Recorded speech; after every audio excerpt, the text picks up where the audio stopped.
பிரிக்க முடியாதது என்னவோ தமிழும் சுவையும், பிரிய கூடாதது எதுகையும் மோனையும் சேர்ந்தே இருப்பது. அன்றாட அவசரமா அறக்க பறக்க ஓடுற இந்த லைஃப்ல நமக்கு தெரிஞ்சும் தெரியாமலும் நம்ம கூட நம்மளை சுத்தி இருக்கிற முக்கியமான 2 பேரு. ஒன்னு சினிமா, இன்னொன்னு அரசியல். காலையில எந்திரிச்சதுல இருந்து நைட்டு தூங்க போற வர TV, radio, newspaper, social மீடியான்னு எல்லா இடத்துலயும் சினிமாவும் அரசியலும் தான் அதிகமா ஆக்கிரமிச்சிருக்கு. நம்ம லைஃப்ல எப்படி இது கனெக்டா இருக்கோ அதே மாதிரி தமிழ் சினிமாவும் தமிழ் அரசியலும் கஞ்சாண்ட ட்வின்ஸ் மாதிரி எப்பவும் ஒன்னாவே தான் இருக்கும். ஏன்னா நம்ம ஊர்ல அரசியல் பேசாத சினிமா இல்ல, சினிமாவை சீண்டாத அரசியல் இல்ல. மேலோட்டமா அரசியல் பேசுற கமர்ஷியல் படத்துல இருந்து டீப்பா அரசியல் பேசுற கமர்ஷியலைஸ்ட் ஆர்ட் ஃபிலிம் வர எல்லாமே நம்மள பல பேரை பல வகையில இன்ஃப்ளூயன்ஸ் பண்ணியிருக்கு. ஒருவிரல் புரட்சி, நில உரிமை, கல்வியோட முக்கியத்துவம், சமூக ஏற்றத்தாழ்வு, டிஜிட்டல் ஸ்கேம், லஞ்சம், ஊழல், கரப்ஷன்னு சொல்லிக்கிட்டே போகலாம். அது மட்டும் இல்லாம நமக்கு தெரியாத தெரிஞ்சுக்க வேண்டிய பல விஷயங்களையும் சொல்லியிருக்கு. உதாரணத்துக்கு சர்க்கார்ல செக்ஷன் 49P, துப்பாக்கியில ஸ்லீப்பர் செல்ஸ், 7ஆம் அறிவுல போய் தர்மன்னு லிஸ்ட் போயிட்டே இருக்கும். இது இன்னைக்கு நேத்துன்னு கிடையாது. கிட்டத்தட்ட 50-60 வருஷமா தமிழ் சினிமாவும் தமிழ் அரசியலும் ஒட்டி பிறக்காத ரெட்டை குழந்தை மாதிரி ஒன்னாவே தான் வளர்ந்துருக்கு. இதுக்கெல்லாம் ஆரம்ப புள்ளியா இருந்து சினிமால அரசியல் பேசி அடிக்கல் நாட்டினது கலைஞர், அறிஞர் அண்ணா, எம்ஜிஆர், எம்.ஆர். ராதா, எஸ்.எஸ். ராஜேந்திரன், என்.எஸ். கிருஷ்ணன் மாதிரியான ஆட்கள் தங்களோட கட்சி கொள்கைகளை மக்கள்கிட்ட கொண்டு சேர்க்கிற கருவியா சினிமாவை பயன்படுத்தினாங்க.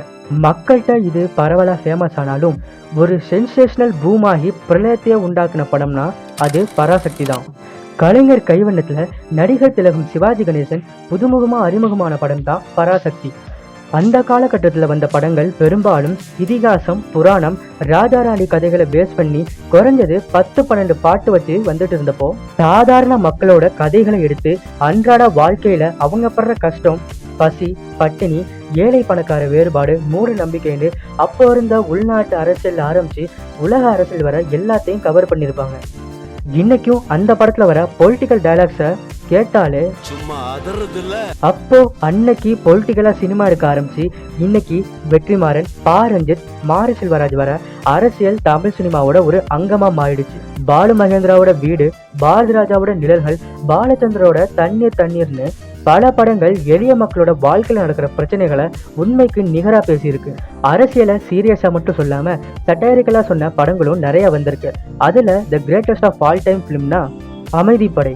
இன்னைக்கு வரைக்கும் இந்த படம் அரசியலை காமிக்கலா அணுகுன மாதிரி எந்த படமும் வரல. அதுவும் அதுல வர பொலிட்டிக்கல் டைலாக்ஸ்லாம் ஹீரோக்கள் பேசுற பஞ்ச் டைலாக்ஸை விட பயங்கரமா இருக்கும்.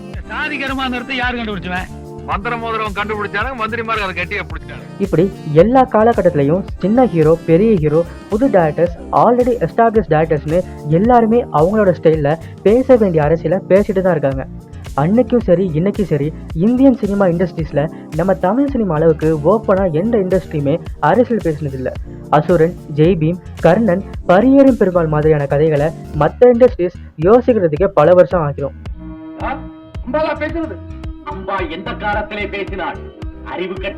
கடைசியா ஆரம்பத்தை சொன்ன மாதிரிதான் தமிழ் சினிமாவும் தமிழ் அரசியலும் ஒட்டி பறக்காத கஞ்சான் டியூன்ஸ். அவ்வளோ ஈஸியா பிரிக்க முடியாது.